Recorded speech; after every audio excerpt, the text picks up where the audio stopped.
नमस्कार। आज की हमारी स्टोरी का टाइटल है गणेश जी का चमत्कार। बहुत समय पहले की बात है। एक गांव में एक बुढ़िया माई रहती थी। उस बुढ़िया माई का एक बेटा था। उसने अपने बेटे की शादी कर दी थी। बुढ़िया माई अपने बेटे बहू के साथ ही रहती थी। बुढ़िया माई के बेटे की शादी को अभी 1 साल भी पूरा नहीं हुआ था। बुढ़िया माई बड़ी ही चालाक थी। उसे अपनी बहू का खाना पीना, उसका रहना सहना बिल्कुल अच्छा नहीं लगता था। वह अपनी बहू से घर का सारा काम कराती और फिर अपनी बहू को सुबह की रोटी और शाम की बासी रोटी सुबह खाने को देती।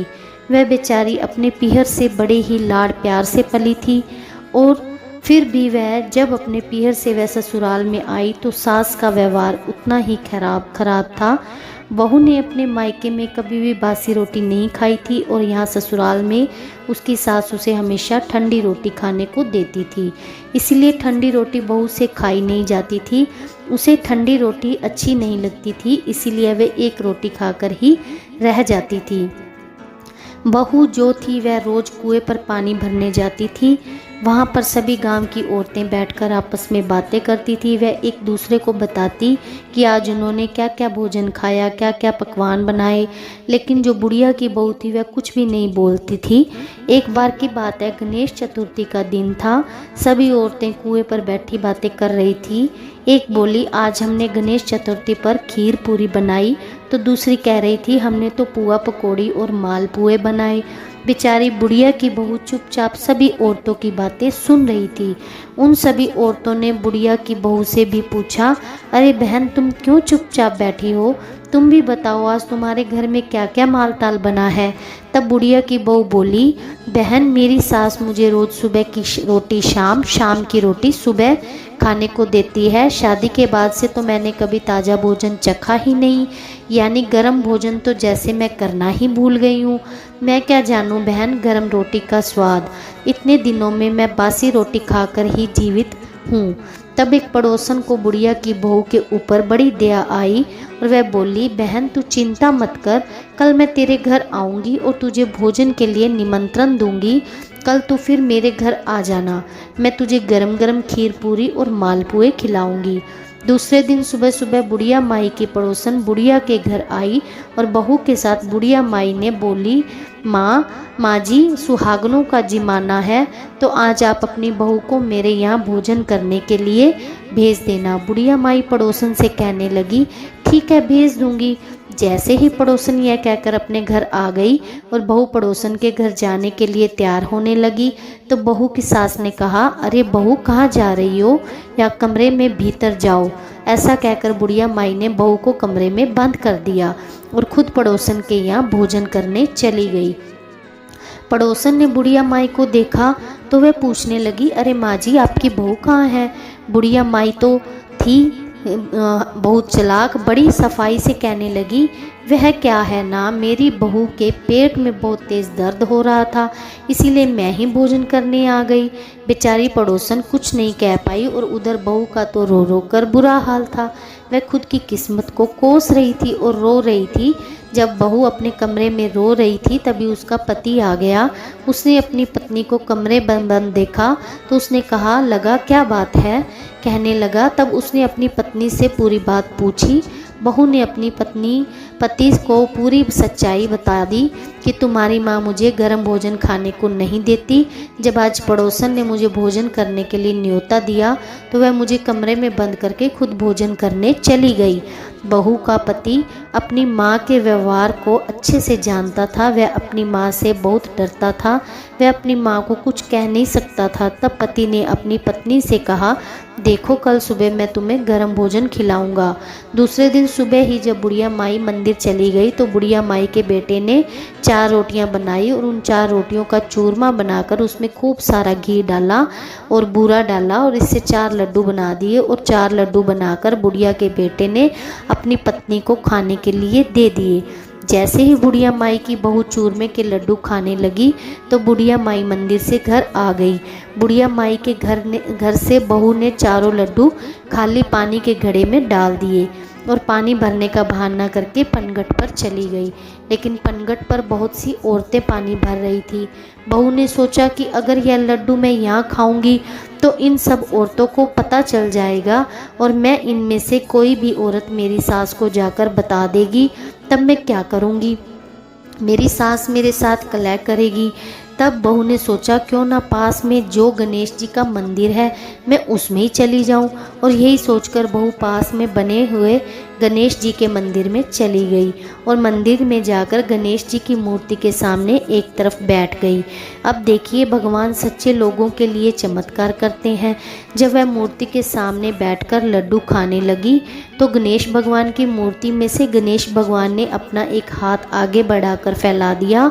बहू भी बड़ी सीधी थी, उसने सोचा कि गणेश जी महाराज भी लड्डू मांग रहे हैं, इसीलिए बहू ने एक लड्डू गणेश जी की हथेली पर रख दिया। थैली पर लड्डू रखते ही भगवान गणेश ने झट से एक पूरा लड्डू खा लिया और फिर से हाथ फैला दिया। बहू ने सोचा चलो एक लड्डू और दे देती हूँ, और उसने दूसरा लड्डू भी भगवान गणेश को खाने को दे दिया। गणेश जी ने भगवान ने दूसरा लड्डू भी खा लिया, फिर से हाथ फैला दिया। बहू ने तीसरा लड्डू भी गणेश जी को खाने को दे दिया। अब तीसरा लड्डू भी गणेश जी भगवान ने झट से खा लिया और फिर से हाथ फैला दिया। यह देखकर उस बुढ़िया की बहू भगवान गणेश पर गुस्सा होने लगी और वह बोली, भगवान जी, मुझे घर में मेरी सास चैन से जीने नहीं देती और गर्म भोजन खाने को नहीं देती, और यहाँ पर आप मुझे खाने नहीं दे रहे। मैंने आपको 3-3 लड्डू खाने को दे दिए, लेकिन अब ये चौथा लड्डू तो मैं भी किसी भी कीमत पर नहीं दूंगी, यह तो मैं ही खाऊंगी। ऐसा कहकर बुढ़िया की बहू ने चौथा लड्डू खा लिया। उधर गणेश जी का हाथ अब जैसे फैला हुआ था वैसे ही रह गया और बहू अपना लड्डू खाकर घर आ गई।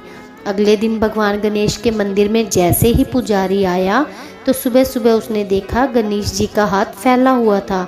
तो यह देखकर पुजारी मन ही मन सोचने लगा, जरूर कोई प्रलय आने वाली है, इसलिए भगवान गणेश ने हाथ फैला लिया है। अब तो देखते ही देखते यह खबर जंगल की में आग की तरह फैल गई पूरे गांव में। धीरे धीरे गांव से होती हुई यह खबर राजा के महल में भी पहुंच गई। जब राजा को इस बात का पता चला तो राजा ने पुजारी जी को बुलाया और पूछा क्या बात है। तब पुजारी जी ने कहा, महाराज, सुबह जब मंदिर में मैं गया था तो गणेश भगवान का हाथ फैला हुआ था। जब राजा ने भी मंदिर में जाकर देखा तो पुजारी की बात सच निकली।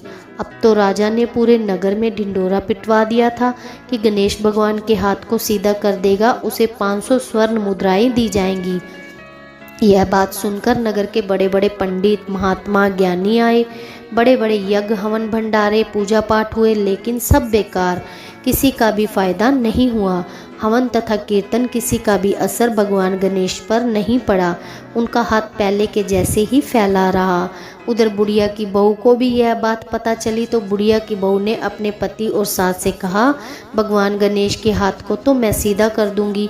आप राजा से जाकर कह दो कि हमारे घर से एक लेकर मंदिर तक एक फर्श बिछा दें और कनात लगवा दें, और जिस समय मैं मंदिर जाऊं तो कोई भी मेरे साथ मंदिर में नहीं जाएगा। तब बुढ़िया और उसका पति बोले, अरे छोड़ ना, बड़े बड़े ज्ञानी, पंडित, महात्मा तो कुछ नहीं कर पाए, भला तू क्या कर लेगी। लेकिन बहू ने कहा, मेरी बात का विश्वास करो, मैं जैसा कहती हूँ आप वैसा ही कीजिए। तब बुढ़िया सास ने सोचा, अगर मेरी बहू गणेश जी का हाथ सीधा कर देगी तो 500 स्वर्ण मुद्राएं भी मिल जाएंगी। बुढ़िया तो थी ही लालची। उसने सोचा अगर ये सीधा नहीं भी कर पाई तो राजा कौन सा इसे सजा दे देगा। अब बुढ़िया माई जैसे तैसे लाठियों के सहारे राजा के महल गई और बोली, महाराज, मेरी बहू भगवान गणेश के हाथ को सीधा कर सकती है, लेकिन आप ऐसा करें कि एक फर्श बिछवा दें और बहुत बड़ा टेंट लगवा दें, जिससे मेरी बहू को जाते हुए कोई भी देख ना पाए। तो राजा ने कहा कि चलो ठीक है, मैं आपकी बात मान लेता हूँ, मैं ऐसा ही करता हूँ। मैं आपके बहू को, राजा को सारी बात बताई जब बुढ़िया ने, तो बुढ़िया माई के घर से लेकर मंदिर तक फर्श बिछ गया। और लेकिन राजा के मन में सोचा कि मुझे छुपाकर देखना चाहिए, आखिर माजरा क्या है। राजा जानना चाहता था कि ऐसा क्यों हो रहा है। राजा पहले से ही मंदिर में छिपकर बैठ गया। उधर जब बुढ़िया माई की बहू मंदिर में आई तो उसने आकर मंदिर का दरवाज़ा अंदर से बंद कर लिया और गणेश भगवान से बोली, देखो गणेश जी महाराज, मैंने शादी के बाद कभी भी गर्म भोजन नहीं खाया। मेरी सासू मुझे सुबह का भोजन शाम को और शाम का बासी भोजन सुबह खाने को देती है। जब पड़ोसन ने मुझे खाने को न्योता दिया तब भी मेरी जगह मेरी सास चली गई, और फिर जब मेरे पति ने मुझे चूरमे के 4 लड्डू बना कर दिए तो उनमें से भी मैंने 3 लड्डू आपको खाने को दे दिए। अगर चौथा लड्डू मैंने खा भी लिया तो मैंने कौन सा पाप कर दिया? बताओ, कौन सा अपराध कर दिया? तब गणेश भगवान की मूर्ति से आवाज़ आई, बेटी मैं तो तेरी परीक्षा ले रहा था और मैं जो कुछ कर रहा हूँ वह तेरे भले के लिए ही कर रहा हूँ, ताकि तेरा आगे का जीवन सुधर जाए।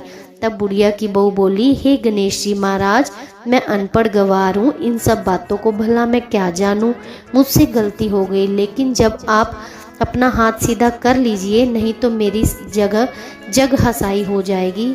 हे गणेश जी महाराज, मेरी जग हसाई मत करवाइए। तभी गणेश जी महाराज जी ने अपना हाथ सीधा कर लिया। बुढ़िया माई की बहू गणेश जी के भगवान को प्रणाम करके घर आ गई। राजा ने बहू की पूरी बात सुन ली थी। यही तो भगवान की लीला थी, यही तो वह चाहते थे। राजा ने अपने सिपाहियों को भेजकर बुढ़िया माई की बहू और उसके पति और बुढ़िया माई को महल में बुलाया।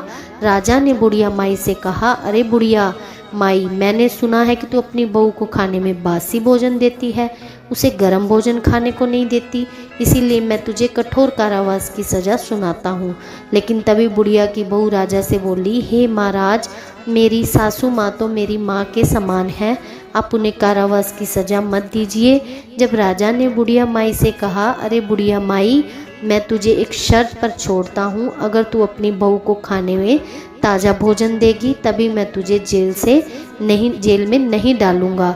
तब बुढ़िया माई हाथ जोड़कर राजा से बोली, महाराज मुझे माफ़ कर दीजिए, मुझसे बहुत बड़ी गलती हुई है। मैंने बहू को कभी भी अपनी परिवार का सदस्य नहीं समझा, मैंने हमेशा इसे पराया समझा।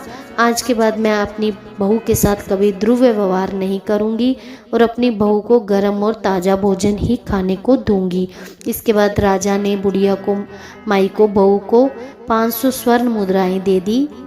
हे गणेश जी भगवान, जैसे आपने बुढ़िया माई की बहू का मान रखा वैसे ही हम सब का भी मान रखो। इस कहानी से हमें यही शिक्षा मिलती है कि उन सब का मान रखना जो गणेश जी भगवान जी की महाराज जी की पूजा करते हैं। गणेश जी उनकी हर बात को अपने मन से जानकर उनकी हर इच्छा को पूरा करते हैं। दोस्तों, इस माघ मास में स्नान करने से और कहानी सुनने का ही फल मिलता है। तो आपको कैसी लगी ये स्टोरी, ये हमें कमेंट बॉक्स में बताएं। धन्यवाद।